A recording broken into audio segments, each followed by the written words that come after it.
Josh, yesterday you said seeing after the Atlanta shooting, individuals lining up to donate blood was powerful and represents what this country is all about.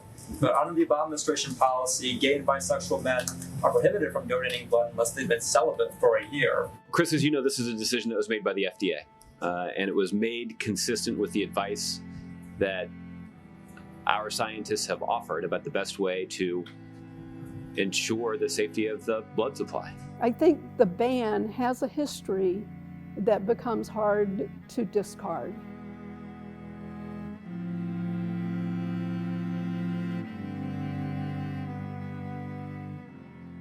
Back in the 80s, when the HIV crisis first broke, there was a lot of blood that was tainted with HIV. The risk at that time in the early 80s was somewhere around 1 in 100. That quickly went down as we began to develop testing for the virus and we could detect it. The risk of contracting an infectious disease through blood is somewhere around the range of 1 in 2 million.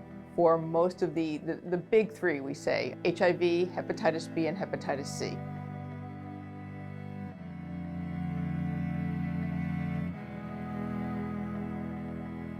When I found out about it, this immediate like sigh of relief almost that I haven't felt in the past 15 years.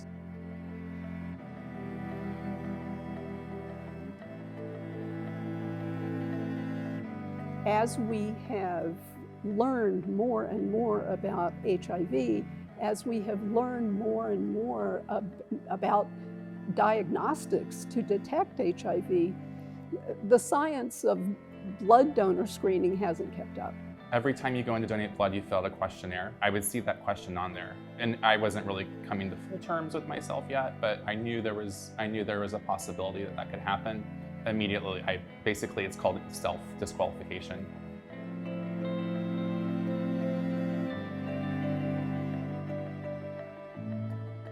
I actually had no idea that there was a lifetime ban. Like when I tried to go give blood one time, they started asking me all these questions. You know, they asked me if I ever had sex with a man. I was like, yeah. And they're like, oh, well, I'm sorry, you can't. And I was like, what? I didn't know why they cared. I didn't know why that mattered. It was very confusing. Having to just forcefully stop doing something that you really, really want to do is like, it was debilitating, honestly. You also kind of felt a little bit of shame because of your sexuality as well.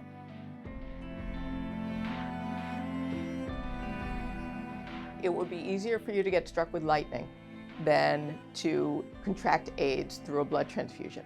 It makes a lot more sense if we went to what is called individual risk-based assessment, which takes a generalized approach. It doesn't ask what your gender is, it doesn't ask what your sexual preferences are. It simply assesses whether you are at greater risk based on your sexual history.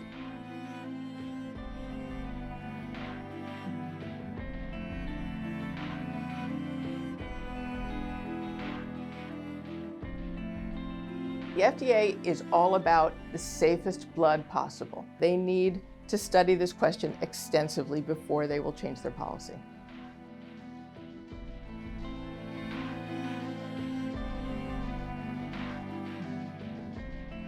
I would just hope that, you know, men who have sex with men would be treated the same as anybody else. It's like we're not less than. You know, we have the same blood as you. The H in HIV stands for human. It doesn't stand for anything else. So it affects all of us.